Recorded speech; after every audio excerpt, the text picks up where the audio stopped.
कई बार कहा है आपको, आज फिर कहते हैं, शिव मंदिर में जाकर गलती मत करना। कोई भी सामग्री आप भगवान शंकर को अगर समर्पित कर रहे हैं, जैसे केला ले गए, पपीता ले गए, या कोई आप खाने का सामान ले गए, या आप कोई वस्तु या दिया बत्ती ले गए, कभी भी ध्यान रखना जलाधारी के ऊपर वो केला या फल या सेव फल या नारियल या जो भी सामान है वो जलाधारी पर कभी मत रखना। क्यों? जलाधारी पर अगर हम कोई फल वगैरह वस्तु रखते हैं तो हमारे ऊपर भार बनता है। भार मतलब जैसे कोई कार्य करने के लिए जा रहे हो और वो कार्य अटक जाएगा, वो होगा नहीं, मतलब समझ लेना कि तुमने जरूर जलाधारी पर कहीं केला रख दिया होगा, कोई फल रख दिया होगा, कोई सामान रख दिया होगा। जलाधारी पर केवल पूजन का सामग्री, आप स्नान करा रहे हो जलाधारी पर डालिए, आप कुंकू लगा रहे हो, चंदन लगा रहे हो, अबीर लगा रहे हो, गुलाल लगा रहे हो, आप जलाधारी पर लगाइए। फूल चढ़ा रहे हो, बेलपत्री चढ़ा रहे हो, आप जलाधारी पर लगाइए। शिव पर चढ़ाओ, बाकी माँ जगत जननी का जो स्थान है वहां चढ़ाओ। पर और एक बात और ध्यान रखना, जलाधारी पर भूल से भी कई माताएं दिया जलाकर रख देती है, समझ लेना वो अपने लगा रही। बहुत बहुत गलत बात है। उसका वर्णन शिव महापुराण में, लिंग पुराण के अंतर्गत, नर्मदा पुराण के अंतर्गत और महाराज गर्ग संहिता के अंतर्गत बहुत सी चीजें ऐसी दी गई हैं जिसके स्कंद पुराण के अंतर्गत भी वर्णन आता है। नारी दिया लगाना है तो दूर रखे, वो जलाधारी जो है ना जिसमें पानी बहता है उसके ऊपर जला हुआ दिया मत रख देना। क्यों?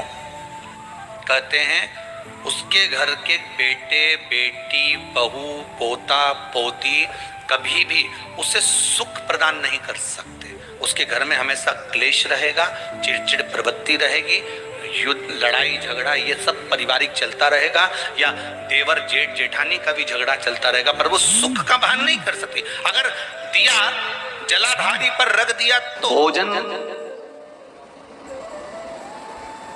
में 3 दोष होते हैं। कई लोग कहते हैं गुरुजी कि घर में कमाई अच्छी है, पैसा अच्छा है, सब परिवार अच्छा है, सब भाई कमा रहे हैं, सबकी माताएं जानती हैं, सबकी पत्नियां जानती हैं कि हमारा पति कमा रहा है, सबके बच्चे अच्छे हैं, परिवार अच्छा है, धन अच्छा है, गाड़ी बंगला खूब है, फ्लैट अच्छा है, मकान अच्छा है, रिश्तेदार अच्छे हैं, सब कुछ है घर में, और शांति क्यों नहीं है? उसका एक कारण है, पहले होता था रसोई घर, अब हो गया किचन। किचन का मतलब किचकिच घर।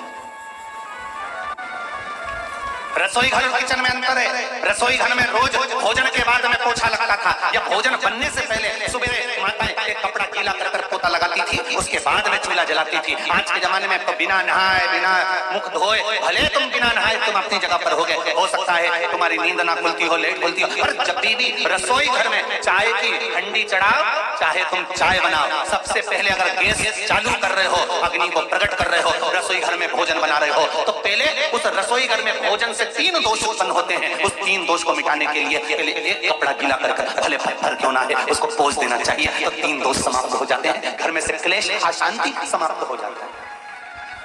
भोजन में 3 दोष होते हैं। पहला जाति दोष, दूसरा निमित्त दोष, तीसरा आश्रय दोष। कौन कौन से 3 दोष हैं? पहला जाति दोष, दूसरा निमित्त दोष और तीसरा आश्रय दोष।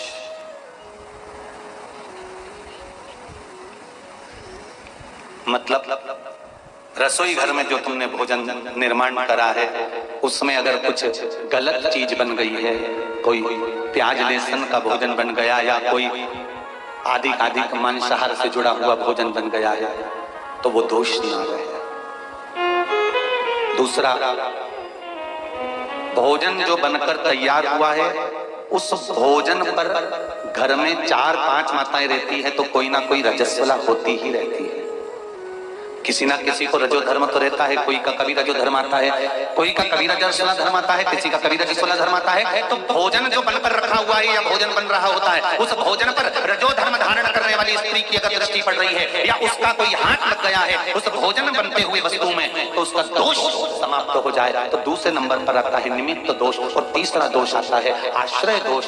अपन कहां से चल कर आए और रसोई घर में प्रवेश कर अपन ने भोजन बनाया, अपने पांव की पादुका या अपना चरण में जो रज कहीं बाहर की गलत आकर प्रवेश कर गई है तो वो दोष ना रहे। इसलिए भोजनशाला में भोजन बनाते समय और भोजन बनाने के बाद अगर तुम सवेरे सवेरे पोछा नहीं लगा सकते तो रात्रि में जब तुम्हारा भोजन पूर्ण हो जाए या सवेरे का भोजन जब तुम्हारा पूर्ण हो जाए उसके बाद में एक कपड़ा लेकर उस भोजन के प्लेटफॉर्म को, उस रसोई घर को एक कपड़े से तुम्हें नौकर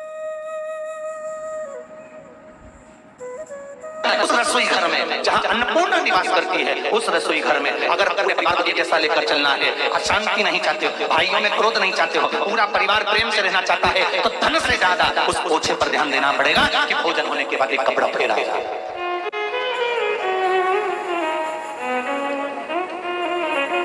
और यदि आपने रात को पोछा नहीं लगाया तो सुबह रसोई घर चालू करने से पहले पोछा फेरो। 3 दोष से निजात होना चाहिए, 3 दोष मिटना चाहिए।